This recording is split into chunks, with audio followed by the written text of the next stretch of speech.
ஒரு நோன்பின் கூலி நமக்கு தெரியுமா? யாருக்காவது தெரியுமா? ஒரு நோன்பு வச்சா என்ன கூலி? ஒரு நாள் நோன்பு வச்சா என்ன கூலி? சஹீஹான ஹதீஸ் இமாம் புகாரி ரஹிமஹுல்லாஹ் பதிவு செய்கிறார்கள். ஒரு நோன்புக்குரிய கூலி என்ன?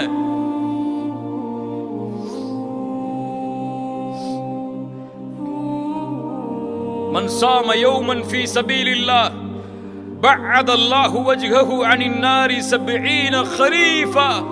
அல்லாஹு அக்பர். நோன்பின் கண்ணியத்தை உணருங்கள். நோன்பை அடைவதற்கு முன்னால் யார் அல்லாஹுடைய பாதையில் ஒரு நாள் நோன்பு வைக்கிறாரோ அவருடைய முகத்தை அல்லாஹ் 70 ஆண்டுகள் நரகத்திலிருந்து தூரமாக்குகிறான்.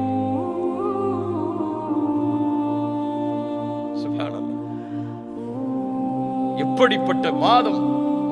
30 நாட்கள் அல்லது 29 நாட்கள் முழுவதும் இந்த நன்மையை சுமந்த மாதம்.